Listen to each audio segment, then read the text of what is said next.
എന്താടാ എന്താ അച്ഛാ? അതെ, നീ കണ്ടതും കേട്ടതൊക്കെ ശരിയാ. അച്ഛനെ എനിക്ക് പണിക്ക് പോകാൻ പ്രായമായിട്ടില്ല. നിനക്ക് അതിന് എത്ര വയസ്സായടാ? 26. എന്റെ കൂടെ പഠിച്ചവരെ കല്യാണം കഴിച്ച 2 കുട്ടികളെ നീ ഇങ്ങനെ നടന്നോ? അച്ഛനെന്റെ കല്യാണം കഴിപ്പിക്കാൻ എത്ര താല്പര്യമായിരുന്നല്ലേ. ഞാനൊരു പെണ്ണിനെ ഇറക്കിക്കൊണ്ട് വരാം. പന്ന കടം കയറി മോനെ, ഇത്രയൊക്കെ ആയിട്ട് കല്യാണം കൂടി കഴിക്കണല്ലേ?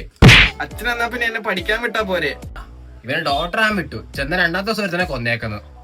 അവന്റെ തെളിവ് നശിപ്പിക്കാൻ പെട്ട പാട് നിന്നെ ഉണ്ടാക്കാൻ അത്ര പാടില്ലായിരുന്നു. ഹലോ സുകുമാരാ, നീ എന്നാ ലൈവിൽ പറയണ? ആരെ കൊന്നോ കുഴിച്ചു മുടിക്കുന്നോ? ലൈവോ? ഏത് ലൈവ്? ഞാനൊന്നും കണ്ടില്ല, ഞാൻ കേറിട്ട് പോലില്ല. ചുമ്മാ ആരാ എന്തൊക്കെ പറഞ്ഞുണ്ടാക്കുന്നതാണ്, ഇത് ഞാനല്ല.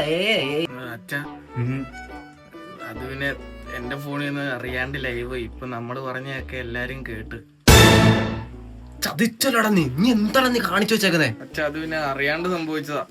ഞാൻ ഇവിടെ നിക്കുന്നില്ല, ഞാൻ മൂവാ. നീ ഇവിടുത്തെ കാര്യങ്ങൾ നോക്കിക്കോട്ടോ, ഞാൻ പോവാ.